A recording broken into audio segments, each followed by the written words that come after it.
Olá, querida família de Deus, congregada na Igreja Batista de Montese. Eu saúdo a todos os irmãos e a todos os amigos que nos acompanharão nessa mensagem de hoje, com a graça e a paz do nosso Senhor e Salvador Jesus Cristo. Eu não poderia iniciar esse momento sem fazer referência ao nosso encontro de casais online que aconteceu nesta noite de sábado, não é? Ontem. Dizer para os irmãos que foram momentos assim muito especiais, foram momentos maravilhosos, de muita alegria, de descontração, mas também foram momentos de muita edificação espiritual, não é? Com a mensagem que foi trazida através do pastor Furtado e também com a palavra de cada casal, não é? De cada irmão ali presente, que também nos edificou como casais, como cônjuges, e evidentemente que foi um momento muito gratificante e que nos trouxe muita alegria também, porque estamos com muita saudade de todos os irmãos da nossa igreja. Nós vamos começar a nossa reflexão de hoje, meus queridos, já lendo o texto áudio da mensagem, que está no livro de Efésios, capítulo 6, versículos do 11 ao 18. Diz assim a palavra do Senhor: Revesti-vos de toda a armadura de Deus, para que possais estar firmes contra as astutas ciladas do diabo. Porque não temos que lutar contra carne e sangue, mas sim contra os principados, contra as potestades, contra os príncipes das trevas deste século, contra as hostes espirituais da maldade nos lugares celestiais. E, portanto, tomai toda a armadura de Deus, a fim de que possais resistir no dia mau, e, havendo feito tudo, ficar firmes. Estai, pois, firmes, tendo cingido os vossos lombos com a verdade, e vestida a couraça da justiça, e calçados os pés na preparação do evangelho da paz, tomando sobretudo o escudo da fé, com o qual podereis apagar todos os dardos inflamados do maligno. Tomai também o capacete da salvação e a espada do Espírito, que é a palavra de Deus, orando em todo o tempo, com toda oração e súplica no Espírito, e vigiando nisto com toda perseverança e súplica por todos os santos. Meus queridos irmãos, ao me deparar com esse texto que eu escolhi para a nossa reflexão de hoje, de imediato me veio à mente uma comparação entre essa batalha que o apóstolo Paulo retrata no texto como sendo uma luta espiritual e esse momento com a pandemia que estamos enfrentando do novo coronavírus. Nessa mesma analogia, lembrei-me de uma das últimas lições da EBD que tivemos ainda no templo, antes da pandemia, na qual o autor da revista fez a seguinte afirmação: nossas crianças chegam para nós como um computador com o software zerado.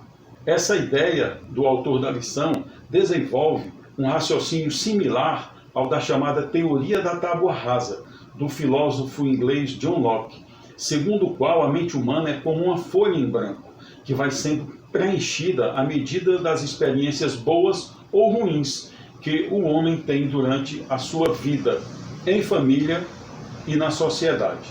O autor da revista dizia que o resultado final do homem dependeria dos programas que fossem colocados em suas cabeças ou nos seus HDs, né, ao longo de sua vida. Eu lembro que durante a aula mesmo, eu não concordei com essa afirmação do autor e refutei essa ideia usando a mesma analogia dele, ou seja, o computador. E eu disse naquela ocasião que, ao contrário do que afirmou o autor daquela lição da EBD, o HD do homem ele não vinha zerado, mas que já tinha instalado nele um vírus chamado pecado. E a palavra de Deus não nos deixa dúvida quanto a isso, né? Então, nós vamos meditar hoje sobre esse vírus mortal chamado pecado, comparando com os vírus biológicos que a humanidade já enfrentou ao longo dos séculos e que está enfrentando agora com o novo coronavírus. Nessa analogia, eu pensei no quão destruidor é esse vírus que estamos enfrentando, com uma taxa de mortalidade que tem se mostrado muito alta se comparada ao início da pandemia. No mês de março, ela beirava ali os 2%. Eu pesquisei um levantamento divulgado no início de junho, através da Universidade Americana Johns Hopkins, que é conhecida como uma das maiores autoridades sobre o novo coronavírus no mundo, e o resultado era o seguinte: o Brasil, naquele momento, era o 7º colocado em termos de mortalidade, com uma taxa de 7%. E a taxa média entre os 7 primeiros colocados era de 13%. O que eu quero dizer com isso é que a taxa de mortalidade desse vírus é muito alta, mas nem se compara com a taxa de mortalidade do vírus chamado pecado. Você sabe qual é a taxa de mortalidade desse vírus? O maior instituto de conhecimento que existe na face da Terra sobre esse vírus do pecado nos informa isso, entre as 5 coisas mais importantes sobre ele. Mas antes, vamos conhecer um instituto que sabe tudo sobre o vírus do pecado, sobre a sua origem, a sua força, suas fraquezas, sabe como combatê-lo e como destruir o seu poder mortal sobre a vida daqueles que receberão a cura. Esse instituto não é o Johns Hopkins, nem qualquer outra instituição acadêmica ou científica do mundo, por mais avançada que seja. Esse instituto do qual eu estou falando é a Palavra de Deus, a qual nos revela isso e muito mais sobre esse vírus. Então, vamos saber as 5 coisas mais importantes que o Instituto da Palavra de Deus nos informa sobre o vírus do pecado. A primeira coisa importante está revelada no livro de Gênesis, no capítulo 3, versículos 17 e do 22 ao 24. E nos diz assim a palavra do Senhor: E Deus disse a Adão: Porquanto deste ouvido à voz de tua mulher, e comeste da árvore de que te ordenei, dizendo, não comerás dela, maldita é a terra por causa de ti. Com dor comerás dela todos os dias da tua vida. Então disse o Senhor Deus, eis que o homem é como um de nós, sabendo o bem e o mal. Então, para que não estenda a sua mão e tome também da árvore da vida, e coma e viva eternamente, o Senhor Deus o lançou fora do jardim do Éden para lavrar a terra de que fora tomado. E havendo lançado fora o homem, pôs querubins ao oriente do jardim do Éden e uma espada inflamada que andava ao redor para guardar o caminho da árvore da vida. Então, a palavra de Deus nos revela a primeira coisa importante. É que esse vírus contaminou o homem e lançou sobre ele uma maldição hereditária que atingiu toda a humanidade. A segunda coisa importante é que a taxa de contaminação desse vírus é de 100%. No livro de Romanos, capítulo 3, versículos 10 e 23, a palavra de Deus nos diz, como está escrito, não há um justo, nenhum sequer. E aí no 23, porque todos pecaram e destituídos estão da glória de Deus. Então, ninguém ficou imune. Todos foram contaminados por esse vírus. A terceira coisa importante que o Instituto da Palavra de Deus nos revela sobre o vírus do pecado é que a taxa de mortalidade dele também é de 100%. A palavra de Deus nos diz em Romanos, capítulo 6, versículo 23, porque o salário do pecado é a morte. Então, a letalidade do vírus do pecado é de 100%. A quarta coisa importante, queridos, é que a contaminação não se dá por transmissão. O profeta Ezequiel, no capítulo 18, versículo 20, nos diz, a alma que pecar, essa morrerá. O filho não levará a iniquidade do pai, nem o pai levará a iniquidade do filho. A justiça do justo ficará sobre ele, e a impiedade do ímpio cairá sobre ele. Então, o seu pecado não me contamina, e nem o meu pecado contamina você, pois cada um vai responder por si diante de Deus. Antes da quinta informação importante, nós vamos descobrir agora como o Instituto da Palavra de Deus não apenas nos fornece dados estatísticos, mas também provê o enfrentamento, nos fornece gratuitamente os equipamentos de proteção individual e também já criou a vacina, antes mesmo que esse vírus fosse deflagrado. Vamos lá. O pecado é o mais poderoso vírus que desde o princípio afeta o homem da forma mais letal do que qualquer outro vírus que a humanidade já tenha enfrentado. E assim como todo vírus tem suas portas de entrada. Nós sabemos que o novo coronavírus tem olhos, nariz e boca como portas de entrada. E a palavra de Deus nos informa quais são os portões de entrada do pecado, como uma forma de alerta, a fim de que nós tomemos as devidas precauções. O apóstolo João, em sua primeira carta, diz que tudo que há no mundo não é de Deus, mas sim do mundo. E nos diz também que isso que representa esse tudo que há no mundo são as portas de entrada desse vírus. E as resume em 3 situações que propiciam a contaminação em massa. Então, primeira carta de João, capítulo 2, versículo 16, nos diz: porque tudo o que há no mundo, a concupiscência da carne, a concupiscência dos olhos e a soberba da vida, não é do Pai, mas do mundo. Essas 3 portas de entrada desse vírus, chamado pecado, têm alto poder de contaminação. A carne, ela envolve todo o nosso corpo. No livro de Romanos, capítulo 8, versículo 13, a palavra de Deus nos diz: porque se viverdes segundo a carne, morrereis. Mas se pelo Espírito mortificardes as obras do corpo, vivereis. Os nossos olhos são as lanternas que nos guiam. No Evangelho de Mateus, capítulo 6, versículos 22 e 23, nos diz a palavra de Deus: a candeia do corpo são os olhos, de sorte que se os teus olhos forem bons, todo o teu corpo terá luz. Se porém os teus olhos forem maus, o teu corpo será tenebroso. Se portanto a luz que há em ti são trevas, quão grandes serão tais trevas? E a soberba é a destruição do homem. No livro de Provérbios, capítulo 16, versículo 18, nos diz a palavra do Senhor: a soberba precede a ruína, e a altivez do espírito precede a queda. Temos aprendido nessa pandemia do novo coronavírus, ainda sem vacina, sem cura, que o homem criou equipamentos de proteção individual, aqueles famosos EPIs, né, que se chamam. São máscaras, óculos, luvas, enfim. E contra o vírus do pecado, Deus também criou armas para evitar o contágio. Quais são os EPIs que o Senhor forneceu a fim de nos livrar do contágio desse vírus?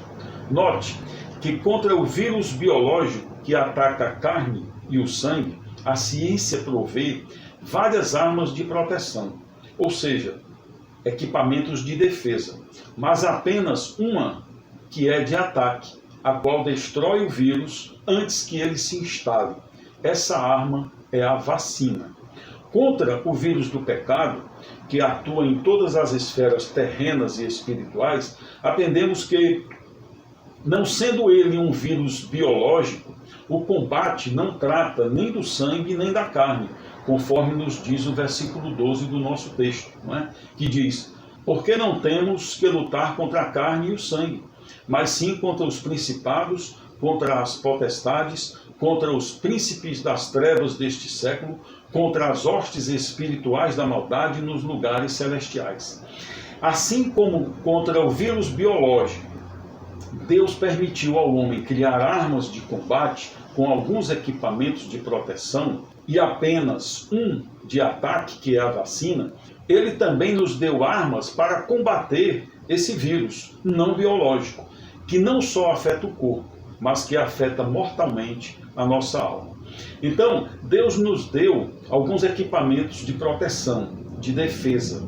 Da mesma forma, apenas um de ataque, o qual destrói o vírus do pecado antes que ele se instale também. Então, a quinta coisa importante que estava faltando, que o Instituto da Palavra de Deus nos fornece, é exatamente essa arma de ataque, a qual também podemos chamar de vacina. Mas qual é essa arma? É o que nós vamos ver utilizando o nosso texto, no qual nós veremos também todos os equipamentos ou armas de defesa. São 3 os equipamentos ou armas de defesa que Deus nos fornece. A primeira é a armadura, e ela consta nos versículos 13 a 15 do nosso texto, que diz assim: portanto, tomai toda a armadura de Deus, para que possais resistir no dia mau, e havendo feito tudo, ficar firmes. Então, pois, firmes, tendo cingidos os vossos lombos com a verdade, e vestida a couraça da justiça, e calçados os pés na preparação do evangelho da paz. Nos chama a atenção a palavra toda, na parte A do versículo 13. Então, tomai toda a armadura de Deus. Isto significa dizer que a armadura de Deus, assim como as armaduras de guerra, ela é composta por partes. Uma armadura militar, ela é composta pelo elmo, que protege a cabeça, a couraça, que protege o tronco, o espaldar, que protege os ombros, a greba, que protege o quadril e as coxas, o escarpe, que protege os braços e a parte inferior das pernas, as manoplas, que protegem as mãos. Mas mesmo assim, esse equipamento não é totalmente eficaz, tanto que, mesmo com essa armadura, soldados morrem nos campos de batalha. Agora, a armadura de Deus reveste alma e espírito, e é totalmente eficaz contra o vírus do pecado. E a sequência do texto, nos versículos 14 e 15, nos revela o todo que reveste completa e eficazmente os servos do Senhor com as partes que compõem o que chama de toda a armadura de Deus. O versículo 14 nos diz assim: estai, pois, firmes, tendo cingidos os vossos lombos com a verdade, e vestida a couraça da justiça, e calçados os pés na preparação do evangelho da paz. A verdade que cinge os lombos, a couraça da justiça que reveste todo o corpo, e o evangelho que calça os nossos pés e nos prepara, conduz e capacita para a vitória, são a composição de toda a armadura de Deus. O segundo equipamento de proteção, ou a segunda arma de proteção, é o escudo da fé. A fé é o nosso escudo, conforme nos diz o versículo 16 do nosso texto. Diz assim: tomando sobretudo o escudo da fé, com o qual podereis apagar todos os dardos inflamados do maligno. Então, irmãos, crer na verdade e não duvidar no seu coração é o escudo que impede que os dardos inflamados do maligno, que contém o vírus do pecado, alcancem as portas de entrada da alma. O terceiro equipamento de proteção ou arma de defesa é o capacete da salvação. E ele está na parte A do versículo 17. Diz assim: tomai também o capacete da salvação. Que equipamento é esse, que também é tão eficaz contra o vírus do pecado? A palavra de Deus nos revela isso na primeira carta aos Tessalonicenses, capítulo 5, versículo 8, que diz assim: mas nós que somos do dia, sejamos sóbrios, vestindo-nos da couraça da fé e do amor, e tendo por capacete a esperança da salvação. Então, o capacete é a esperança da salvação. Mas quem é a esperança da salvação? É Jesus Cristo. Conforme nos diz a palavra de Deus na primeira carta a Timóteo, capítulo 1, versículo 1. Paulo, apóstolo de Jesus Cristo, segundo o mandado de Deus, nosso Salvador, e do Senhor Jesus Cristo, esperança nossa. Então, Jesus Cristo, que é o nosso Salvador, é a nossa esperança, é o nosso capacete da salvação. E, por fim, o único equipamento ou arma de ataque que o Senhor nos concede para derrotar definitivamente o vírus do pecado. Assim como contra o vírus biológico a ciência tem apenas uma arma de ataque e que destrói o vírus, que é a vacina, o Instituto da Palavra de Deus nos fornece uma arma que também é poderosa e definitiva contra o vírus do pecado e que também representa a vacina. Então, este equipamento de proteção, que é uma arma de ataque e que é uma arma que destrói o vírus, é a espada do Espírito. Mas que arma tão eficaz e definitiva é essa? Capaz de destruir esse vírus do pecado? A parte B do versículo 17 nos responde e nos diz: e a espada do Espírito, que é a palavra de Deus. Amém? A palavra de Deus é a espada do Espírito. Ela é a vacina que tira todo o poder mortal desse vírus. A palavra de Deus tem todo o poder contra o pecado, contra Satanás, contra as hostes do mal. E tem todas as respostas sobre tudo que nos conduzirá à vida eterna. A vacina está disponível. Quem está pronto para receber? Quem aí quer ser imunizado? Escute isso. O vírus do pecado continua ativo no mundo, mas ele perdeu o seu poder mortal contra os imunizados pela vacina. Ou seja, assim como os vírus biológicos, que após a descoberta de uma vacina continuam matando pessoas que não a tomaram, o vírus do pecado, da mesma forma, mesmo com a existência da vacina, ele continua ativo no mundo e continua matando as pessoas que não foram ainda imunizadas por ela. Mas quem são os imunizados? O apóstolo João, na sua primeira carta, no capítulo 1, versículos 1, 4 e 5, sintetiza todo o propósito e eficácia dessa vacina, que é a palavra de Deus, e revela quem são os que por ela são imunizados. Então vamos lá. 1 João, capítulo 5, versículos 1, 4 e 5. Todo aquele que crê que Jesus é o Cristo é nascido de Deus. E todo aquele que ama ao que o gerou, também ama ao que dele é nascido. Porque todo o que é nascido de Deus vence o mundo. E esta é a vitória que vence o mundo, a nossa fé.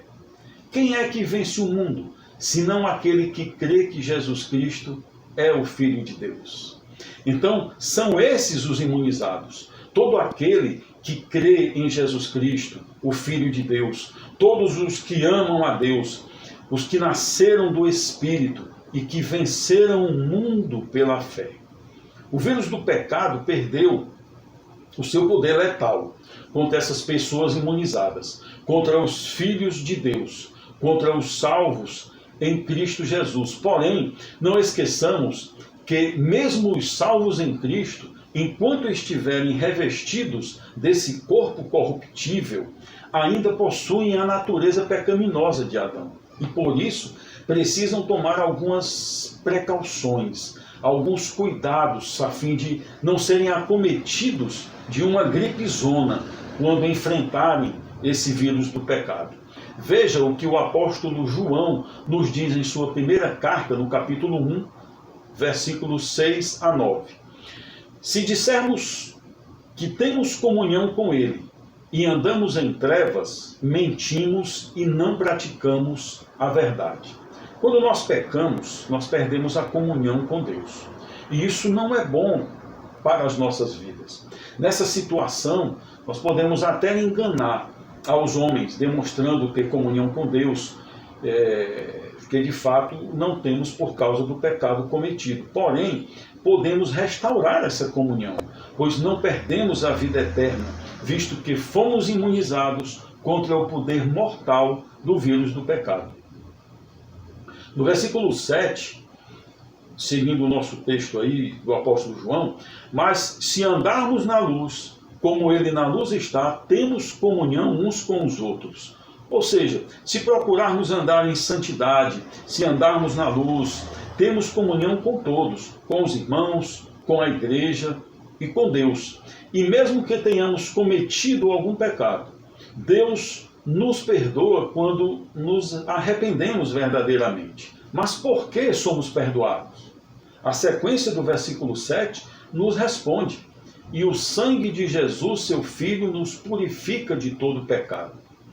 Todos que receberam a vacina são purificados pelo sangue de Jesus. Única forma de sermos purificados do pecado. Mas qual é a condição para ocorrer essa purificação? É o que nós veremos agora. O versículo 8 do texto que estamos lendo nos lembra que somos pecadores e que precisamos ter consciência disso. Diz assim, o versículo 8: se dissermos que não temos pecado, enganamo-nos a nós mesmos, e não há verdade em nós. Nós precisamos reconhecer que somos pecadores. E no versículo 9, vemos a condição, a fim de que sejamos purificados do nosso pecado. Antes de recebermos a vacina contra o vírus do pecado, que é a palavra de Deus, foi necessário que algo acontecesse, pois nós só aceitamos a verdade de Deus quando reconhecemos que precisamos dele, porque somos pecadores. E esse reconhecimento precede o arrependimento. E este arrependimento precede a confissão. O versículo 9, na continuidade do texto de João, diz: se confessarmos os nossos pecados, ele é fiel e justo para nos perdoar os pecados e nos purificar de toda injustiça. Então, nós temos acesso à vacina do vírus mortal do pecado. Quando reconhecemos que somos pecadores, confessamos os nossos pecados a Deus e aceitamos a Jesus Cristo como nosso Senhor e Salvador.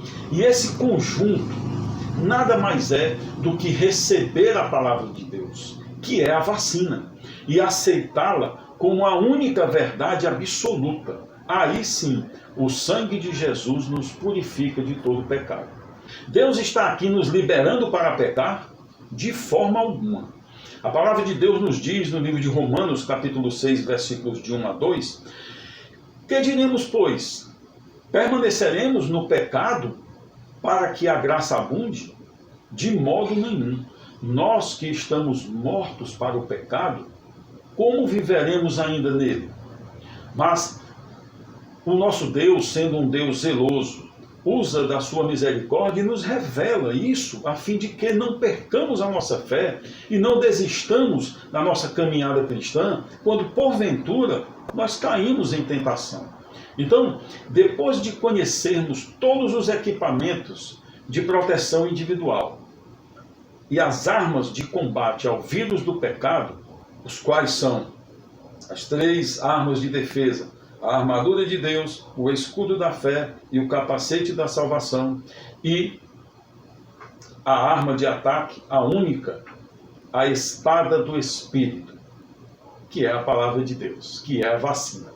Encerramos nossa reflexão com o versículo 18, o último do nosso texto-aula, que diz assim: orando em todo o tempo, com toda oração e súplica no Espírito, e vigiando nisto com toda perseverança e súplica por todos os santos.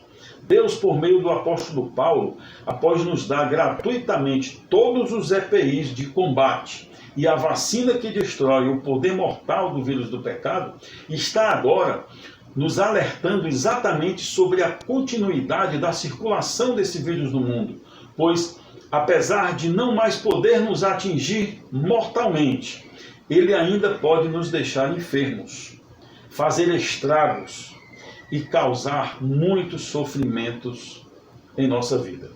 E por isso, também o Senhor Jesus nos alerta no Evangelho de Mateus, capítulo 26, versículo 41. Vigiai e orai para que não entreis em tentação. É porque tentações virão. Não se engane, o vírus continua ativo no mundo. E continua o versículo dizendo, na verdade, o espírito está pronto, mas a carne é fraca. Você que já recebeu a vacina contra o vírus do pecado, a qual garante a vida eterna, porque destruiu o poder mortal do pecado, deve vigiar e orar, para resistir às tentações e não ficar mais enfermo, por meio de um vírus que o Senhor já destruiu, mas que ainda tem poder para deflagrar enfermidades. Mas se acontecer de falhar, nunca se esqueça que se confessarmos os nossos pecados, Ele é fiel e justo para nos perdoar os pecados e nos purificar de toda injustiça.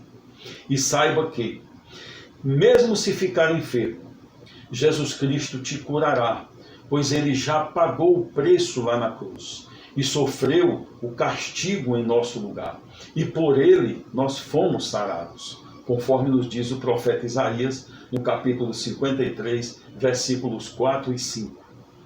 Verdadeiramente Ele tomou sobre si as nossas enfermidades, e as nossas dores levou sobre si.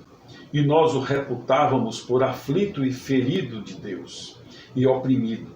Mas Ele foi ferido por causa das nossas transgressões, e moído por causa das nossas iniquidades. E o castigo que nos traz a paz estava com Ele, e pelas suas pisaduras fomos sarados. Amém? Oremos ao Senhor. Senhor nosso Deus, nosso amado Pai, nós queremos, Deus, nesse momento, te agradecer pela tua grandeza, te agradecer, meu Deus, pela tua benignidade, te agradecer, Senhor, pela tua misericórdia, que é eterna, que é para sempre. Nós queremos te agradecer, meu Deus, por tu seres um Deus zeloso, um Deus que, diante do nosso pecado, da nossa falha, dos nossos erros, da nossa herança que recebemos do pecado original, mesmo assim o Senhor nos ama, o Senhor nos amou ao ponto de nos dar uma vacina para combater, para derrotar, para destruir completamente esse vírus do pecado que é mortal, que é letal, que destrói e que mata a nossa alma quando nós não recebemos essa vacina. Muito obrigado, meu Deus, por nos revelar todos esses equipamentos de proteção, todas essas armas de defesa. Obrigado, Senhor, por prover esta arma de ataque, a tua palavra, que é a vacina que destrói completamente esse vírus. E nos propicia, Senhor, assim, a vida eterna, tirando todo o poder mortal do vírus do pecado e nos tornando uma nova criatura em Cristo Jesus por meio da fé. Nós rogamos a Ti que o Senhor seja conosco no restante desse dia, e nós estejamos juntos novamente à noite para ouvirmos a mensagem da palavra do Senhor através do Teu servo, pastor Leonardo, que nós possamos estar ali, Senhor, mais uma vez diante de Ti, Te prestando um culto digno de Ti e recebendo, Senhor, o alimento, esta palavra santa, gloriosa, viva e eficaz, e que é fundamental para as nossas vidas. Obrigado, nos dê o restante de dia na Tua presença e nos dá saúde, nos dá paz, nos dá, Senhor, saúde emocional e edificação espiritual, nós possamos estar em todo o tempo buscando a Tua palavra, buscando orar, estar em constante oração para permanecermos em comunhão contigo. É o que nós te pedimos, já agradecendo em nome de Jesus. Glória a Deus, aleluia e amém.